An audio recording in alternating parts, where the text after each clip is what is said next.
समय की बात है। उत्तर प्रदेश के एक छोटे से गांव में करण नाम का एक गरीब किसान रहता था, जिसके साथ उसकी पत्नी प्रीता भी रहती थी। गांव में उनकी थोड़ी सी ही जमीन थी, जहां वो सिर्फ उतनी ही खेती कर पाते थे जिससे उनका सिर्फ 2 रोटी का गुजारा चल सके। करण रोजाना सुबह जल्दी उठता और खेती का काम करने लगता और प्रीता भी घर का काम करने के बाद खेती में अपने पति का हाथ बटाती थी। दोनों अपनी रोजी रोटी के लिए खूब मेहनत करते थे और कड़ी धूप में भी अपना पसीना बहा कर खेती किया करते थे।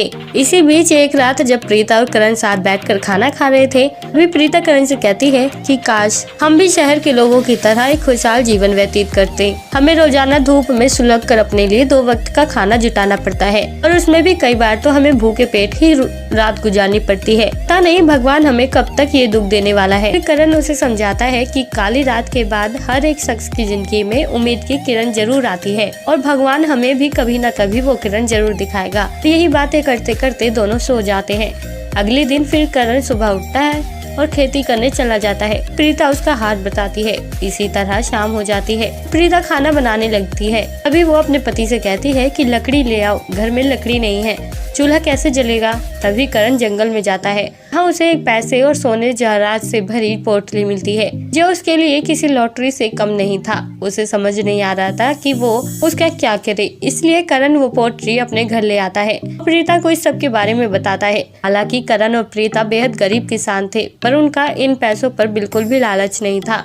उन्होंने तुरंत फैसला किया कि वो इन पैसों और सोने से भरी पोटली को गांव से कुछ दूरी में जो अनाथ आश्रम था वहां दान कर देंगे। अगले दिन ही वो पोटली लेकर वहां जाते हैं और दान कर देते हैं। जब घर वापस लौटते हैं तो एक दूसरे से खूब बातें करते हैं और एक बार फिर अपनी खेती के काम में जुट जाते हैं। इसी तरह काफी दिन बीत गए थे, पर अचानक एक बार फिर करण की जिंदगी में एक शानदार लॉटरी लगती है, क्योंकि करण और प्रीता जिस अनाथ आश्रम में पोटली दान करके आए थे, वहाँ उनके इस नेक काम को देखते हुए सक्सेसफुल बिजनेसमैन ऋषभ काफी खुश हुआ था। इसलिए उसने लोगों से पूछताछ करते हुए करण और प्रीता का घर ढूंढा और उनके घर जाकर उन्हें ढेर सारी बधाइयाँ दी और कहा कि मैं तुम दोनों को शहर ले जाने आ रहा हूँ, जहाँ तुम्हें सभी सुख सुविधाएं दी जाएगी। तुमने जो नेक काम किया है उसके लिए ये छोटा सा इनाम है और मैं चाहता हूँ कि तुम मेरे साथ शहर चलो। लेकिन करण और प्रीता ऋषभ को मना कर देते हैं, कहते हैं कि नहीं, हमें इसके लिए कोई इनाम नहीं चाहिए, ये तो हमारा फर्ज था। पर ऋषभ के बहुत मनाने के बाद आखिरकार वो शहर जाने के लिए तैयार हो जाते हैं और इसी तरह ऋषभ द्वारा दिया गया ये इनाम उनकी पूरी जिंदगी बदल देता है।